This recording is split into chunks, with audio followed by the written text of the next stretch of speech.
Assalamualaikum warahmatullahi wabarakatuh. Kali ini kita akan mengisahkan tentang 5 kaum yang dibinasakan oleh Allah yang tertulis dalam Al-Quran. Yang pertama adalah kaum Nabi Nuh. Pertama kaum yang dibinasakan secara massal oleh Allah adalah kaum Nabi Nuh. Allah memusnahkan mereka dengan mendatangkan banjir besar yang menenggelamkan mereka. Mereka adalah kaum yang durhaka dan tidak mau mengikuti seruan Nabi Nuh. Padahal ada yang meriwayatkan usia Nabi Nuh mencapai 900 tahun. Selama itu, mereka yang ikut Nabi Nuh alaihissalam hanya berjumlah puluhan saja. Bahkan istri dan anak-anak Nabi Nuh juga tidak mau mengikuti seruannya. Lalu Nabi Nuh alaihissalam berdoa akan disegerakan hukuman bagi kaumnya. Allah lalu menurunkan hujan yang sangat deras dan mata air yang memancar dari bumi, hingga terjadilah banjir yang sangat dahsyat. Penyelidikan arkeologis di beberapa tempat mendapatkan keterangan banjir melanda daerah yang memang sangat luas, yakni membentang 600 km dari utara ke selatan dan 160 km dari barat ke timur. Banjir itu telah menenggelamkan sedikitnya 4 kota masyarakat Sumeria kuno, yakni Ur, Eresh, Shurupak, dan Kish. Sedangkan kaum Nabi Nuh yang salih dan binatang itu diselamatkan oleh Allah di dalam kapal yang besar. Dalam Al-Quran diriwayatkan, Allah memerintahkan Nabi Nuh untuk mengangkut masing-masing hewan sepasang, yaitu jantan dan betina, ke dalam bahteranya. Al-Quran Surat Hud. Yang kedua adalah kaum yang dibinasakan secara massal oleh Allah adalah kaum Samud, kaum yang mengingkari ajaran Nabi Salih. Kaum ini pernah melakukan sayembara untuk membunuh Nabi Salih.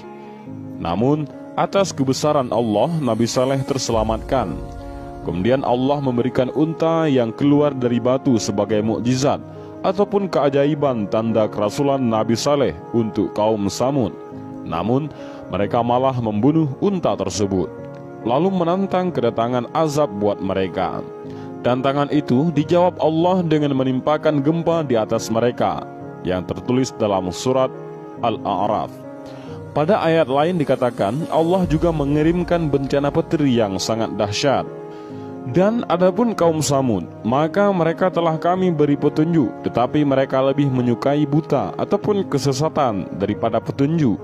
Maka mereka disambar petir azab yang menghinakan disebabkan apa yang telah mereka kerjakan. Al-Quran Surat Fusilat. Demikian dahsyatnya bencana yang Allah timpakan itu, sehingga tiada seorang pun kaum Samud yang tersisa. Al-Quran Surat Hud. Yang menakjubkan, meski petir yang Allah kirimkan itu memusnahkan seluruh kaum Samud, namun bangunan hasil karya mereka tetap dibiarkan utuh oleh Allah. Ini tak lain agar menjadi bukti bagi kita, kaum yang hidup sesudahnya, tentang keberadaan satu kaum ahli bangunan yang telah Allah binasakan karena kekafiran mereka. Yang ketiga, kaum yang dibinasakan secara massal oleh Allah adalah kaum Nabi Hud alaihissalam. Mereka tinggal di tempat yang bernama Al-Ahqaf, terletak di utara Hadramaut, antara Yaman dan Umman.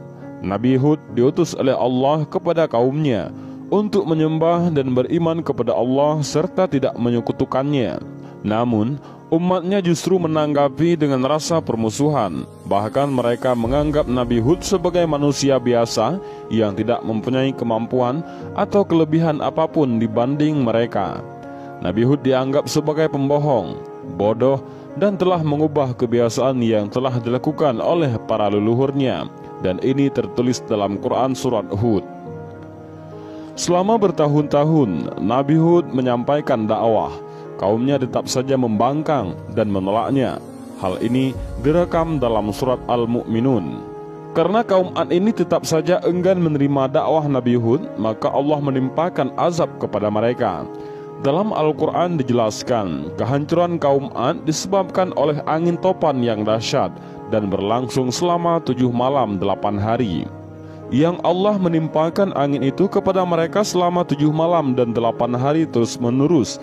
Maka kamu lihat kaum Ad pada waktu itu mati bergelimpangan, seakan-akan mereka tunggul pohon kurma yang telah kosong ataupun lapu. Maka kamu tidak melihat seorang pun yang tinggal di antara mereka. Al-Quran Surat Al-Haqqah.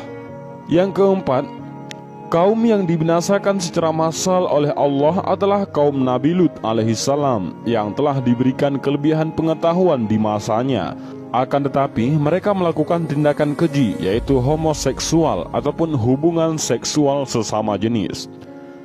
Ketika Lut menyuruh untuk menghentikan penyimpangan tersebut dan menyampaikan peringatan Allah, mereka mengabaikannya, mengingkari kenabiannya, dan meneruskan penyimpangan tersebut. Al-Quran Surat Al-Qamar. Pada akhirnya, kaum ini dimusnahkan dengan bencana yang mengerikan. Mereka dihukum oleh Allah dengan menjungkir balikan negeri mereka. Al-Quran menyebutkan, maka tatkala datang azab kami jadikan negeri kaum Lut itu yang di atas ke bawah, yaitu kami balikkan, dan kami hujani mereka dengan batu dari tanah yang terbakar dengan bertubi-tubi. Al-Quran Surat Hud.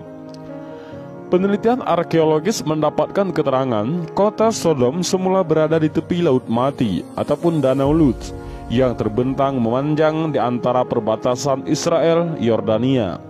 Dengan sebuah gempa vulkanis yang diikuti letusan lava, kota tersebut Allah runtuhkan lalu jungkir balik masuk ke dalam Laut Mati. Perlu diketahui, hubungan seksual sesama jenis barulah ada di masa Nabi Lut alaihissalam dan tidak ada sebelumnya. Nabi Lut sendiri adalah putra dari Haran bin Azar. Lut adalah putra dari saudara laki-laki dari Nabi Ibrahim Khalilullah ataupun kekasihnya Allah. Artinya, Nabi Lut adalah keponakan Nabi Ibrahim alaihissalam. Di samping sebagai keponakan, Nabi Lut juga banyak mengambil ilmu dari Nabi Ibrahim alaihissalam. Layaknya orang jungkir balik ataupun terguling, kerap bahagian kepala jatuh duluan, lalu diikuti badan dan kaki. Begitu pula kota Sodom. Saat runtuh dan terjungkal, bahagian atas kota itu duluan yang terjun ke dalam laut. Yang kelima, kaum yang dibinasakan secara massal oleh Allah adalah kaum Madian. Penduduk Madian adalah orang-orang yang suka berbuat keji, mengganggu orang yang lewat, merampok orang lain di tengah jalan, dan berbuat curang dalam perniagaan. Ibnu Abbas mengatakan bahwa penduduk Madian merupakan kaum yang sangat melampaui batas. Mereka suka berbuat curang, tidak hanya dalam tekaran ataupun timbangan dengan cara menguranginya, melainkan juga suka mengambil sesuatu lebih banyak dari yang mereka bayarkan. Tak salah jika penduduk Madian itu disebut sebagai kaum yang mula-mula melakukan semua hal itu.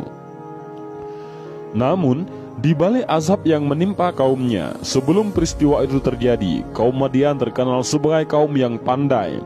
Mereka menggali dan memahat gunung-gunung sebagaimana dilakukan oleh kaum Nabi Saleh, yaitu kaum Samud, untuk dijadikan rumah-rumah mereka.